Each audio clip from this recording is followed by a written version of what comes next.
Hello friends, welcome to Impetus classes. Ongoing SBI PO Prelims Examinations 50 puzzle and sitting arrangement की series के एक नए session में आपका स्वागत है।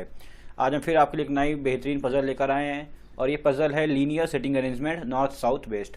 तो चलिए पजल को स्टार्ट करते हैं सॉल्व करना। तो क्वेश्चन पहले पढ़ लेते हैं। क्वेश्चन क्या लिखा है? In a meeting of co founders of a company there are 8 persons Sushil, Tarun, Yami, Virender, Upendra, Zoya, Gurmeet and Bipasha.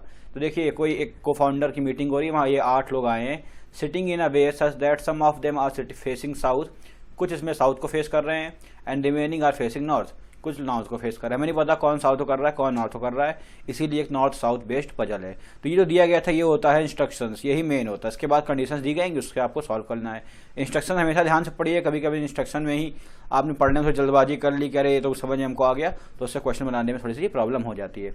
अब देखिए अच्छा, यहाँ पे इस इंस्ट्रक्शन से हम थोड़ा सा ईजी कर सकते हैं कि यहाँ जितने भी नाम दिए गए हैं जैसे सुशील, तरुण, यामी, वीरेंद्र, उपेंद्र, जोया, गुरमीत और बिपाशा, ये सभी के नाम के जो इनिशियल लेटर है, जो जिस लेटर से इनका नाम शुरू होता है वो सारा अलग है। जैसे इसका एस, इसका T, Y, V, U, Z, G and B. तो जब इनके नाम अलग अलग हैं तो इसलिए हम इनको नाम बार बार लिखेंगे। अगर हम नाम बार बार लिखेंगे तो हमारा टाइम क्या होगा, खराब होगा। तो हम जब भी हमें कंडीशंस लिखनी होंगी या पजल का जो इसमें जिसमें हम अपनी पजल फिट करेंगे वहाँ पे भी हम S, T, Y, V, U, Z, G और बी का यूज़ करेंगे।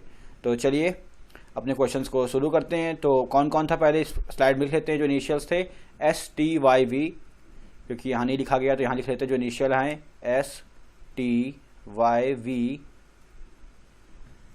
और U, Z, G, B, U, Z, G, B. तो ये 8 लोग हैं, ये 8 लोग बैठे हैं। तो 8 लोग की जगह बना देते हैं 1 2 3 4 5 6 7 और 8। ऐसे 2 हमने 3 पॉसिबिलिटी ले ली हैं। पहले 2 पे ट्राई करते हैं, अगर 2 पे नहीं बनेगा तो हम तीसरी पॉसिबिलिटी का भी यूज़ करेंगे। तो चलिए तो कंडीशन पढ़ना चालू करते हैं। पहले लिखा है Sushil sits fourth to the left of Gurmeet. Gurmeet के फोर्थ लेफ्ट में सुशील है, तो Gurmeet first, second, third, fourth left में है, ऐसे एरो बना दिया। ये होगा गुरमीत के फोर्थ लेफ्ट में सुशील।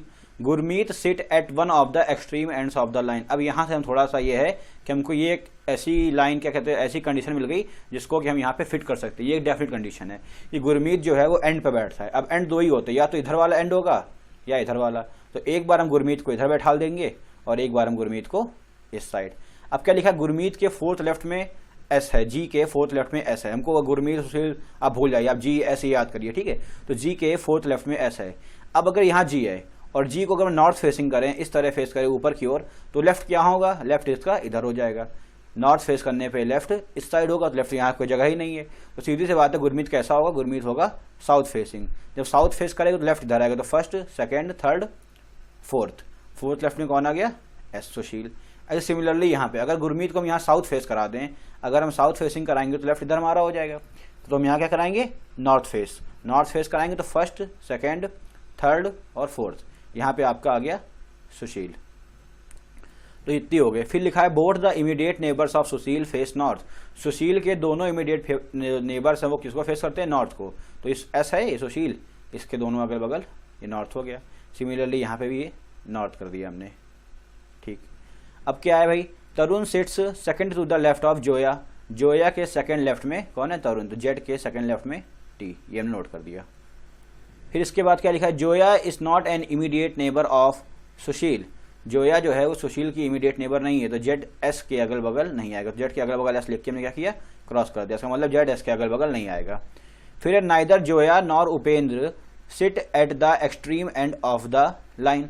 ना ही जोया ना ही उपेंद्र क्या करते, लाइन के एंड में नहीं बैठते। तो जेड और यू लिख के इनके आगे लिख दिया एंड, और एंड में नहीं आते तो हमने क्रॉस कर दिया। अब यहाँ से है both the immediate neighbours of Upendra faces north.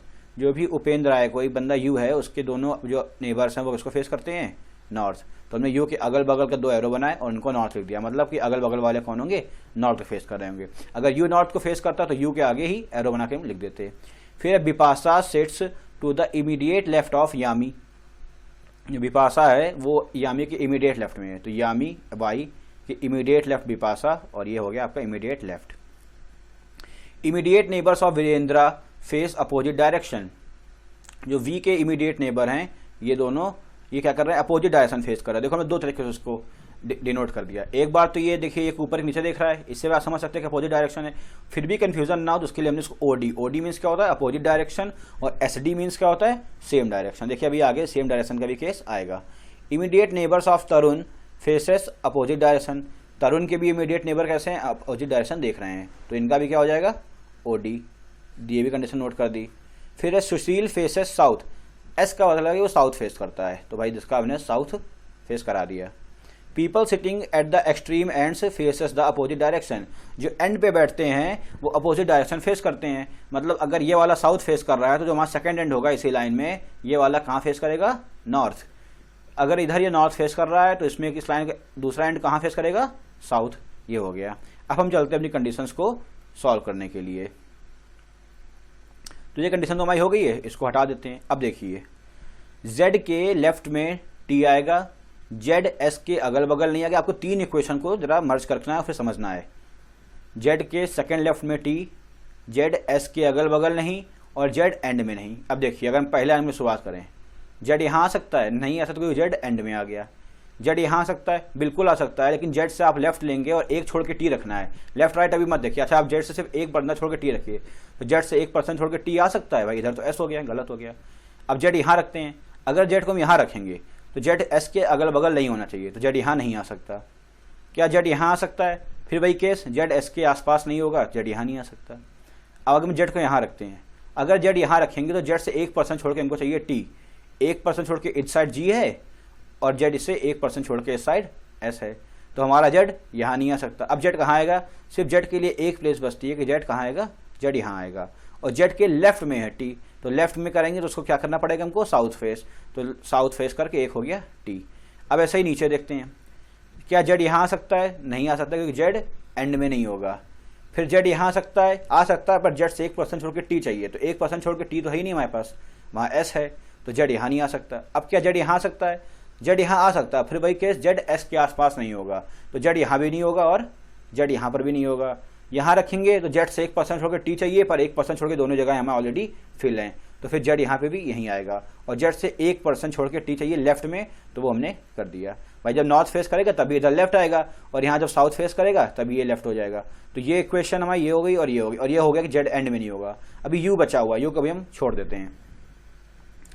अब हमको एक चीज़ ध्यान देनी है कि y के लेफ्ट में b होगा, u एंड में नहीं होगा, और u नॉर्थ, u के जो अगल बगल वाले दोनों होंगे वो नॉर्थ होंगे। अब देखिए यहाँ u कहाँ था, पहली लाइन पे देखते हैं, ये जार u के अगल बगल वाला क्या होना चाहिए, नॉर्थ होना चाहिए, और u एंड में नहीं आएगा, तो एंड की जगह तो नहीं आ सकता, मतलब u यहाँ नहीं आएगा। अब u एंड पे नहीं आएगा तो यहाँ पे u नहीं आएगा। क्या u यहाँ आ सकता है? तो u के लिए सिर्फ यही एक जगह बची, क्योंकि इसी के अगल बगल दोनों क्या हैं, नॉर्थ फेस कर रहे हैं, तो u यहाँ आ गया। अब इस नीचे वाले में u कहाँ आ सकता है? अगर हम u को यहाँ फिट करते हैं, इस जगह पे u को रखते हैं, तो u के अगल बगल क्या हो जाएगा, एक नॉर्थ और एक साउथ। सिमिलरली अगर u को यहाँ फेस करते हैं तो फिर एक बगल में ये साउथ फेस कर रहा, तो इन दोनों जगह पे u नहीं आ सकता। अब जब इन दोनों जगह पे u नहीं आ सकता तो फिर u कहाँ आएगा? जब u यहाँ नहीं आ सकता, इस वाले कंडीशन में थे हम, तो जब u यहाँ नहीं आ सकता, u यहाँ नहीं आ सकता, तो u कहाँ आएगा? u के लिए हमारे पास इस कंडीशन में एक केस बचता है कि u इस जगह आ जाए। ठीक है जी, ये होगा, u एंड पे भी नहीं है, u नॉर्थ में भी, u के अगल बगल वाले दोनों नॉर्थ फेस कर रहे हैं, तो हमारी ये कंडीशन भी सेटिस्फाई हो गई। अब क्या बचता है? v के अगल बगल वाले अपोजिट डायरेक्शन में होंगे, और एक और केस बच रहा है कि y के इमीडिएट लेफ्ट में कौन होगा, b होगा, y के इमीडिएट लेफ्ट में b। अब अगर हम y को यहाँ रखते हैं तो इमीडिएट लेफ्ट कौन हो जाएगा, ये b हो जाएगा। ठीक है, सिमिलरली और y कहीं आ सकता है इसके अलावा है। अगर हम y को इस पोजीशन पर रखते हैं तो y से लेफ्ट के दो पोजीशन बन रही है, एक इधर ही बन रही है और एक इधर ही बन रही है। तो अब से क्या करेंगे, फिर से और देखते हो कोई कंडीशन हमारे पास है। अब हमको ये पता कि v के अगल बगल वाले अपोजिट डायरेक्शन होंगे, वो अभी हमको मुझसे कोई खास फर्क नहीं पड़ता कि हमको v नहीं पता अभी तक है। अब इसके बाद है कि t के अगल बगल वाले अपोजिट डायरेक्शन होंगे, तो ये हम रख लेते हैं, t के अगल बगल वाले अपोजिट डायरेक्शन, तो t ये है, तो अगर ये साउथ फेस कर रहा है तो उसके दूसरा बगल वाला कहाँ होगा, नॉर्थ फेस कर रहा है। सिमिलरली इसमें t ऊपर है, ये वाला साउथ फेस कर रहा है, तो ये वाला नॉर्थ फेस करेगा। तो हमारी एक कंडीशन और पूरी हो गई, इससे भी कट कर देते हैं। अब हमारे पास सिर्फ दो कंडीशन बची हैं, इसी से हमको अपना सॉल्यूशन निकालना है। एक कंडीशन इसमें यह है कि v के जो इमीडिएट नेबर्स होंगे वो अपोजिट डायरेक्शन फेस करेंगे, तो इस केस में तो v पहले वाला अगर हम देखते हैं तो यहाँ पे v यहाँ पे भी आ सकता है और v यहाँ भी आ सकता है। ठीक है, तो अब इसको ज़रा रहने देते हैं। फिर आप देखते हैं नीचे वाले में यहाँ कहाँ आ सकता है वी।